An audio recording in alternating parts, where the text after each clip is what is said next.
이게 뭐예요, 이게? 제가 이거 하나 만들어 왔어요. 여러분들 보시기 좋게. 김종인 추 선생에 대해서 오늘 연구한 결과를 발표한다고 들었습니다. 맞습니까? 저는 이제 항상 제가 말씀을 드리는 건데, 저는 김종인 의원님하고 굉장히 오랫동안 알고 지냈어요. 20년도 넘게 알고 지냈고. 3대 멘토 중에 한 분이잖아요. 네. 저는 사실 여기 올 때까지도 물론 그랬고, 그분에 대한 그 믿음 같은 것들이 여러분들하고 많이 달라요. 그런데 정청래 의원 그 공천 탈락시키는 그 순간부터 제가 이분이 왜 이러실까라는 의문을 갖게 됐고, 지금도 이분이 하시는 행동에서 이분이 왜 이러실까라는 의문이 많이 있어요. 그런데 이분이 박근혜 대통령을 도울 때부터 하셨던 말씀이 있어요. 나는 대통령 될 사람을 도울 것이다.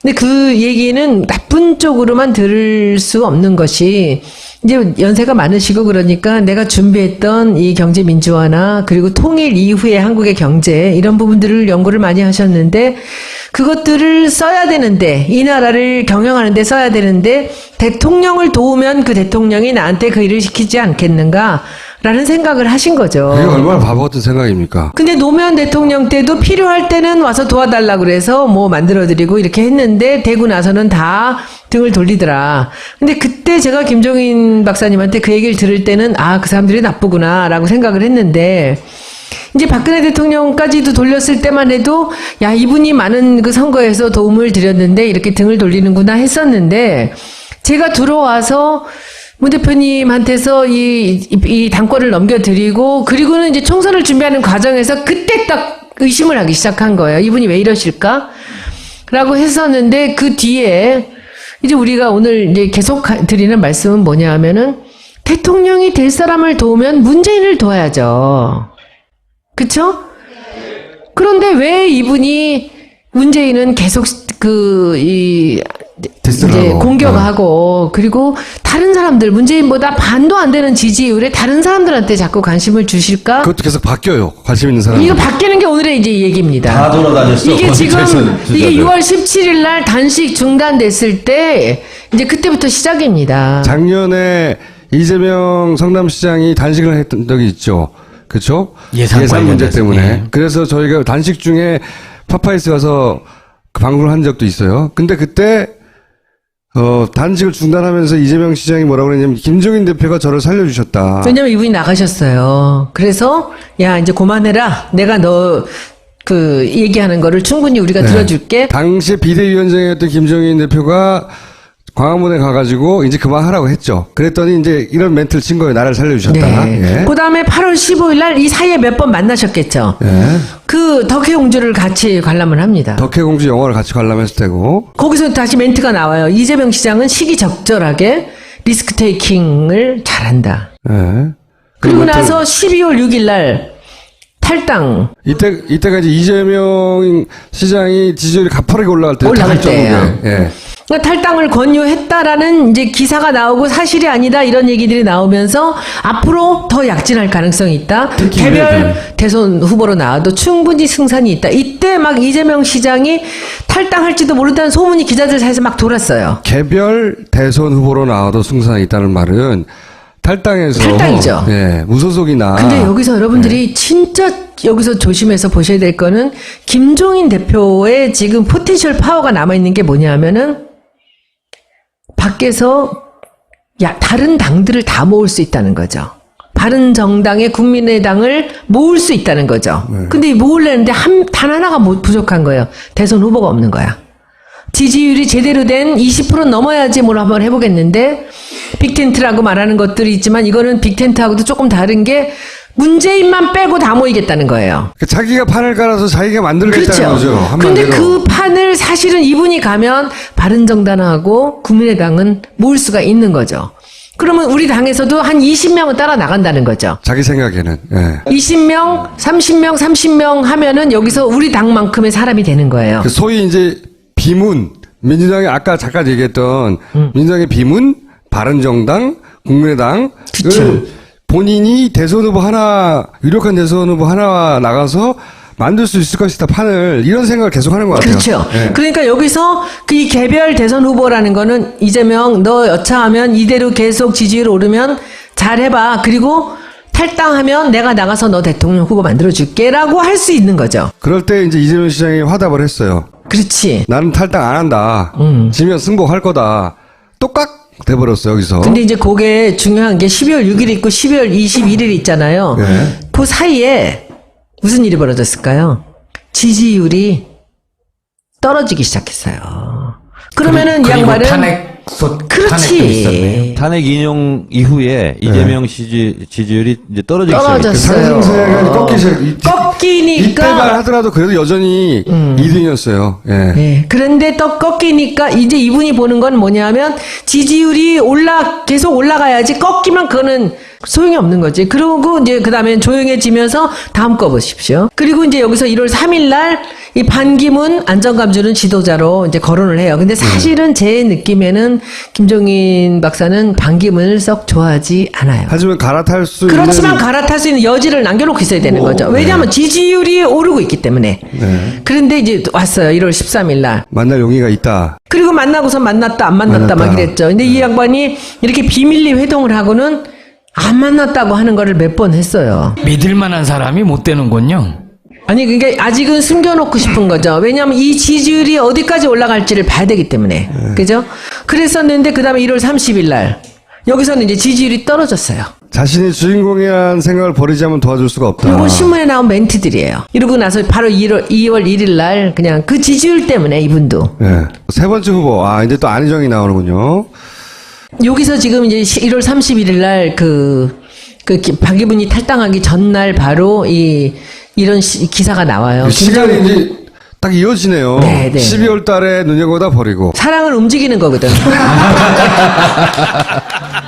이제 안희정한테 눈독을 들이기 시작했어요. 그렇죠. 여기 네. 안희정을 만나 탈당 권유고 이 탈당 얘기는 똑같아요. 아까 이재명하고 똑같은 케이스예요. 여기는 실제 이런 얘기가 오갔는지 아닌지는 몰라요. 기사가 나와요. 김종인 안희정 만나 탈당 권유. 그날 바로 탈당 권유 말도 안 되는 소리. 그리고 이 날 탈당 얘기가 있지도 않았는데 왜 나왔는지 모르겠다. 이분들이 근데 여기서 보면 그 이재명 시장보다 안 지사가 훨씬 더 적극적으로 화답을 하는 거예요. 그리고 화답을 하는데 여기서 하고 나서 그다음에 그 대연정 발언이 나오는데 내가 이 전에 거 하나 하라는데 우리 계속 이걸 말을 안 듣는데 보좌관이 말을 안 들었다는 혼잣말을 한 거예요. 보세요. 이 대연정 발언이 이게 안 지사가 전에부터 옛날 노무현 대통령도 그랬고 대연정 얘기를 했었지만 저기서 2월 2일 날 이 사람이 대연정을 얘기를 왜 했을까요? 김종인 박사를 만나고 용기를 얻었겠죠. 지금쯤 내가 이 얘기를 꺼내도 이제는 뒤에서 받쳐줄 사람이 있다라는 생각이 들었겠죠. 그리고 2월 7일 날 바로 화답이 나와요. 안희정의 대연정 가장 합리적인 이야기. 괄호치고 그러니까 둘이 내가 한 서로 얘기? 야 각자 언론을 갖고 이렇게 얘기를 하자. 오늘 여기 제가 드리는 말씀은 전부 제 상상력입니다. 근데 저는 여기서 이때까지는 대부분 동의하는데 여기서 그 안희정 도지사가 그 김종인 이야기를 듣고 대연정을 얘기했다. 요거는 저는 아니라고 봐요. 이 아니에요. 양반은 원래 하던 얘기예요. 이거는. 하던 얘기인데 예, 근데 그걸 이거를- 입 밖에 쉽게 못 냈죠. 냈어요. 옛날에. 주목을 받지 못했는데 저는 요거는 픽업한 거라고 봐요. 안희정이 이런 얘기를 하자 김종인이 이걸 픽업해서 아, 그러니까 저쪽에는 예. 처음 둘이 만날 때는 이미 대연정 얘기를 주고받았는데 그거 말 된다. 너 그거 밀어봐. 예. 이랬을 수가 있다는 얘기죠. 그렇죠. 이 얘기는 그냥 했을 수 있어요. 그 자신감이 없이는 여기서 지금 안 지사가 쉽게 이 얘기를 꺼낼 수 없습니다. 안희정이 김종인 때문에 힘을 받아서 이렇게 했다고까지는 저는 해석을 하진 않는데 요거를 픽업했다고는 생각해요. 확실하게. 여기서 보시면 2월 8일 날 해보세요. 여기서 전권을 주겠다는 얘기가 나와요. 바로 뒷날. 김종인에게 그 집권후 경제정책 전권을 나는 줄 수 있다라는 것을 던지는데 이것이 그냥 던진 게 아니라 서로 미리 얘기가 있었다는 얘기죠. 대연정 얘기가 나오기 전에. 그리고는 2월 9일 날 아니다. 둘이서 하루 뒤에 하루씩 차이를 두고 아니라고 얘기를 해요. 요거는 좀 소설인 것 같긴 한데 아니야. 어쨌든 아니야. 그러니까 왜냐하면 이거는 시기를 본 거예요. 근데 안희정 지사는 빨리 얘기를 하고 싶었을 거예요. 그런데 이분이 왜 그 얘기를 빨리 못하게 했을까? 지지율을 봐야 되니까. 지지율을 봐야 되는 거예요. 그때 지지율이 승승장구 오르고 있는 거예요, 여기서. 계속. 그러니까 지지율이 좀 나오고 난 다음에 이분이 보세요. 안희정한테서는 노무현 대통령 촉이고 문재인한테서 말기 모습. 또 디스를 하는 거야. 2월 14일 날. 그리고 안희정 지지율 상당히 더 많이 올라갈 가능성도 있다고 보인다. 그거는 당연히 이때부터 차곡차곡 올라가고 있으니까. 그리고는 이분이 독일을 가면서 갔다 와서 뭐 한다 그랬죠? 위낸 구상을 밝히. 민행 구상 거기 뭐 나오지? 자기가 순교한다 그러잖아요. 네, 민은 구상. 그 순교라는 건 저는 이렇게 뜻이 들려요. 내가 대통령을 더 이상 도와주지 않겠다고, 만들기에 나서지 않겠다고 했지만, 이제 그 순교 얘기는 한 번 더 대통령 만들기에 나가겠다라고 얘기를 할 가능성이 있거든요. 그런데 중요한 거는 그 김종인 대표가 계속 개헌 얘기를 하잖아요. 내각제 개헌. 네. 그리고는 지난번에 자기가 만약에 대선에 나간다면 나는 3년 가겠다. 3년만 하고 그때 경제만 살려놓고 그만두겠다라고 얘기를 했죠. 대통령 임기 3년 3년. 단축. 본인이 나가겠다는 말을 한 건 아니었죠, 그때는. 아니, 근데 그게 본인이. 다음 대통령은 3년만 해라. 그게 이제 그래서- 본인이 나가겠다는 생각이 많이 들을 때였었어요. 근데 그게 지지율이 안 되는 거죠. 그러니까는 요거는 나중에 편집해 주세요. 얘기할 테니까. 요건 편집해 주셔야 돼. 어떤 기자한테 왜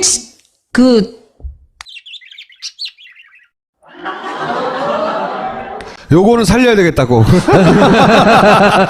그래서 그 얘기를 했다는 거예요. 그게 언제냐면 총선 끝나고 얼마 안 있어서요. 농담을 했겠죠, 그때는. 아니야? 그랬는데 지금도 이 자기가 대중성이 없다라는 걸 알고 계세요. 그러나 이제 답답한 거죠. 대통령 만들어서 그 사람한테 경제 정책을 해준다라는 것 자체가. 그러니까 내가 나가서 그냥 이거 하면 어떨까라고 생각을 하는데 그게 쉽지 않은 일이라는 걸 알면서 저는 지금 이제 민행 구상에서 나올 다음번 제가 생각했던 것이 이것은 제 상상입니다. 저는 안희정을 내가 돕겠다라고 공표를 하면서 내각제 개헌 투표, 국민투표와 대통령 선거를 같은 날 하자. 그리고 이것을 3년만 하겠다. 나는 대통령 나가면. 그걸 언제 할 거냐? 만약에 탄핵이 기각이 되면 할 거라고 봐요. 그렇지. 기각이 되면. 저는 기각이 돼도 인용이 돼도 할 것 같아요. 인용이 되면 그게 안 먹힐 텐데. 아니죠. 네. 우리 당의 경선을 앞두고 할 거라고 봐요. 저는 탄핵의 결과가 나오면 이게 나올 거라고 생각했는데 여기서 우리 김 박사님을 피곤하게 만드는 일이 벌어진 거지. 뭐? 선의. 선의. 응? 안희정의 선의 발언. 선한 의지 때문에 지지율이 떨어질까봐 지금 너무 걱정하시는 거예요. 떨어지면 안 되거든요. 계속 그러면- 올라가야 되거든. 그러면 안희정도 또 버리는 거예요? 아니죠. 이제 버릴 카드가 별로 없어. 근데 이제 이게 다음 지금 카드가. 그런데 이제 그 카드가 저는 이게 궁금한 게 제가 오늘 총수님한테 이걸 여쭤보고 싶은 게 만약에 어저께 물어봤잖아. 아니, 그랬잖아. 내가 어저께 물어봤잖아. 어제 물어봤는데 제가 속 시원한 대답을 못 받았어요. 만약에 탄핵의 결과가 나온 다음에 네. 지금 안희정과 두 분이 우리 둘이 연대를 한다. 대연정으로 간다. 그렇게 해서 나왔을 때, 이제 국민투표 대통령 선거랑 함께 그 3년 임기로 하고 내각제를 한다. 그걸 들고 나왔을 때 반응이 어떨까요? 누구의 반응이요? 국민 전체의 반응이. 그 경선에서 안희정 도지사가 지죠. 그러면 김종인 폭망하죠, 그렇게 됐. 김종인 대표가 본인이 전통적인 야권 지지자들한테 얼마나 미움을 받는지를 계산해서 빼고 있어요. 근데 만약에 경선이 아니고 예. 그러면 이제 그 김종인 대표의 구상대로 되려면 안희정 도지사가 탈당을 해야 되거든요. 그렇죠. 그러니까 김종인의 착각은 첫째, 자기가 얼마나 미움을 받는지 모른다는 거고요. 알아요. 그런데 여기서 하나가 보수 쪽에서는 아직도 나한테 40-50%는 내가 대통령에 나갔을 때 찍진 않겠지만은 내가 대통령을 돕는다 했을 때 걔한테 힘이 실린다라는 것도 알고 계세요. 그리고 두 번째는 본인이 그리는 그림 구상을 완성시키려면 자기가 그 후보를 데리고 나갈 수가 있어야 돼요. 지금 민주당에 남아있는 3대 후보들은 안 나가요. 거기 또 자기 생각대로 안 되는 거죠. 못 나가죠. 예. 안 나가기도 안 하고. 나가고 못 나가고 그러니까 김종인 대표의 구상은 자기대로 되지 않을 거라고 좀 봐요. 근데 혹시나 네. 나갔을 때는 내가 대통령이 될 수도 있다라는 확신이 있으면 나갈 수도 안 있지 나가요. 않나? 안 나가. 절대 안 나가요. 안 나간다고. 몇 번을 얘기해 내가. 네, 지금 경제학자나 이런 사람들 얘기로는 전부 다 아주 정말 이 실력 있는 사람들이 하는 얘기가 김종인, 안희정 카드 말 된다는 거예요. 아니 그 사람들 생각이 안희정한테 안 물어봤잖아. 안희정은 안 나가요. 절대. 김종인 전 대표의 관점에서 푸른 거잖아. 각 후보를 어떻게 상대했는가. 저기 지지율만 집어넣으면 훨씬 재밌어요. 그 지지율이 딱 떨어지는 순간에 빠져요. 자 여기까지 하겠습니다. 감사합니다.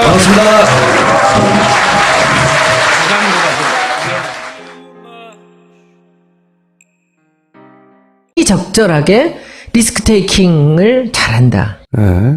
그리고 나서 12월 6일 날 탈당 이때가 이제 이재명 시장이 지지율이 가파르게 올라갈 때. 올라갈 때예요. 예. 그러니까 탈당을 권유했다라는 이제 기사가 나오고 사실이 아니다 이런 얘기들이 나오면서 앞으로 더 약진할 가능성이 있다. 개별 대선 후보로 나와도 충분히 승산이 있다. 이때 막 이재명 시장이 탈당할지도 모른다는 소문이 기자들 사이에서 막 돌았어요. 개별 대선 후보로 나와도 승산이 있다는 말은 탈당해서. 탈당이죠. 예. 무소속이나. 근데 여기서 여러분들이 진짜 여기서 조심해서 보셔야 될 거는 김종인 대표의 지금 포텐셜 파워가 남아있는 게 뭐냐면은 밖에서 다른 당들을 다 모을 수 있다는 거죠. 바른정당. 이게 뭐예요 이게? 제가 이거 하나 만들어 왔어요. 여러분들 보시기 좋게.